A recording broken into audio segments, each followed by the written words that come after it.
ඉතාලිය ඇතුළු බොහොමයක් රටවල වේගයෙන් පැතිරීගෙන යන මේ රෝගී තත්ත්වය ගැන ලංකාවේ බොහෝ දෙනෙකුට ඇති අවබෝධය අඩුයි.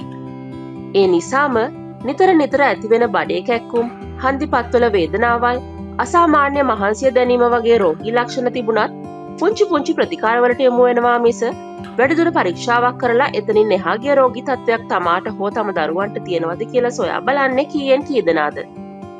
ඉතින් වැඩි විස්තර නැතිව අපි මේ වීඩියෝ එකෙන් බලමු මොකද්ද මේ හැංගිච්ච අසනීපය කියලත්, එම රෝගය හඳුනාගන්නේ කොහොමද කියලත්, මේ රෝගී තත්ත්වය ඇති අයට ඉතාලි රජයෙන් ලබා දෙන උපකාර මොනවද කියලත්.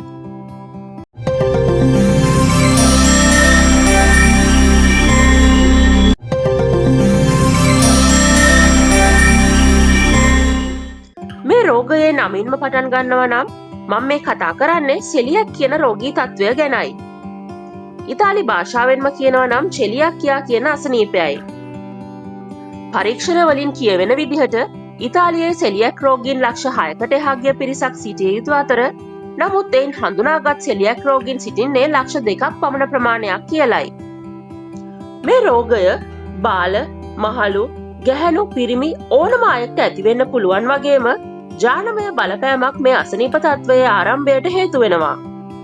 ඒ කියන්නේ ඔබට මේ රෝගය ඇති කරන ජාන තියෙනවා කියලා සොයාගත්තොත් ඔබේ දෙමව්පියන්ගේ හෝ ආච්චි, සීයා, නැන්දා, මාමා වගේ ළඟම ඥාතියෙකුගේ ජානයකින් ඔබට මෙය ලැබී ඇති බව පෙන්වනවා. ඒ වගේම ඔබෙන් ඔබේ දරුවන්ට, ඔබේ සහෝදරයින්ගේ දරුවන්ට ලැබීමටද ඉඩකඩ තියෙනවා. මේ චෙලියක්කියා රෝගයෙන් සිද්ධ වෙන්නේ තිරිඟු සහ තවත් ධාන්‍ය වර්ග කීපයකට ආසාත්මිකතාවයක් ඇති කිරීමයි. කෙටියෙන්ම කියනවා නම් මේ අය පාන් පිටි වලින් හදපු කෑමවලට ඇලර්ජික්. මං පාන් පිටි ගැන වැඩියෙන් සඳහන් කරන්නේ අපි උයන පිහන කටයුතු වලට වැඩිපුර යොදා ගන්න පිටි වර්ගය නිසා. නමුත් ඊට අමතරව බාර්ලි, රයි වගේ ඇට වර්ගත් මේ අයගේ ආහාරයට යොදා ගන්න බෑ.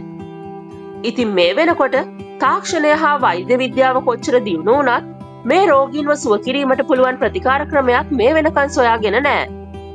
ඔවුන්ගේ එකම ප්‍රතිකාරය තමයි ඉහත කී ධාන්‍ය වර්ගවල බහුලව අඩංගු වෙන ග්ලූටන් කියන ප්‍රෝටීනය තම ආහාර වේලට එකතු කර නොගැනීම. සරලවම කියනවා නම් පුංචි ටොෆියක් කන්න කලිනුත් මේගොල්ලෝ බලන්න ඕනේ ග්ලූටන් ෆ්‍රී ලාංඡනය හරි ග්ලූටන් අඩංගු නෑ කියලා ලියවිලා හරි තියෙනවද කියලා. ඉතාලියෙත් මීට අවුරුදු 30-40කට කලින් මේ රෝග සම්බන්ධව වැඩි අවබෝධයක් සහ වැඩි සැලකිල්ලක් නොතිබුණත් වර්තමානයේ වැඩිහිටියන්ගේ හෝ කුඩා දරුවන්ගේ යම් රෝග ලක්ෂණ හමුවේ වෛද්‍ය උපදෙස් ඇතුව ලේ පරීක්ෂාවක් කිරීමෙන් ග්ලූටන් වලට ආසාත්මිකතාවයක් තියෙනවද කියලා හරියටම දැනගන්න පුළුවන්.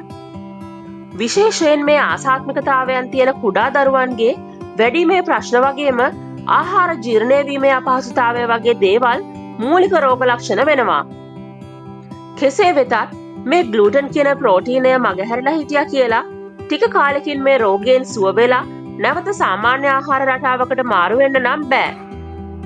ඔබ ග්ලූටන් නොගැනීමෙන් ඔබේ රෝග ලක්ෂණ වලින් ඔබ නිදහස් වෙනවා විතරයි. කවදා හෝ දවසක නැවත ශරීරයට ග්ලූටන් ඇතුල් වුණොත් නැවතත් බඩවැල් තුවාල වීම පටන් ගන්නවා.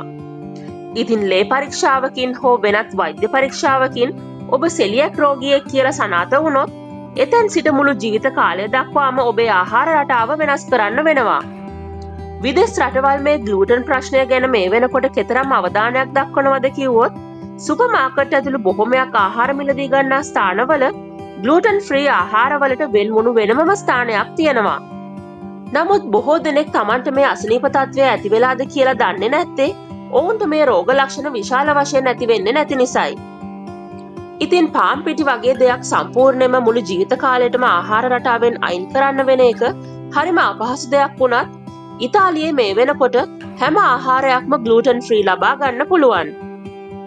උදාහරණ හැටියට ග්ලූටන් ෆ්‍රී පිට්සා, කේක් වගේම පාන්, බනිස්, බිස්කට් වර්ග මේ හැම දෙයක්ම පහසුවෙන්ම මිලදී ගන්න තියෙනවා. නමුත් මේ විශේෂ කෑම වර්ගවල මිල ගණන් අනෙක් සාමාන්‍ය ආහාරවල මිලට වඩා වැඩි. ඉතින් මේ සෙලියක් රෝගීන්ට සහනයක් වෙන්න ඉතාලි රජයෙන් ඔවුන්ට හැම මාසෙකම ආහාර මිලදී ගන්න යම්කිසි මුදලක් ලබා දෙනවා. මේ මුදල රෝගියාගේ වයස අනුවත් ගැහැණු පිරිමි ભેදය අනුවත් ඉතාලියේ සමහර පළාත් අනුවත් වෙනස් වෙනවා. මේ මුදල ලබා ගැනීමට ඔබ කළ යුතු වෙන්නේ ඔබට මේ රෝගය ඇති බවට රෝහලෙන් ලබා දුන් වෛද්‍ය සහතිකය ඔබ ප්‍රදේශයේ ආස්ල නමින් හඳුන්වන සෞඛ්‍ය ආයතනයට යොමු කිරීමයි. එවිට ඔවුන්ගෙන් ලැබෙන සනාථ කිරීමෙන් පසුව ඉතාලි රජයෙන් සෑම මාසකම ඔබට ලබා දෙන මුදල ආහාර මිලදී ගැනීම වෙනුවෙන් පමණක් යොදා ගන්න පුළුවන් වෙනවා.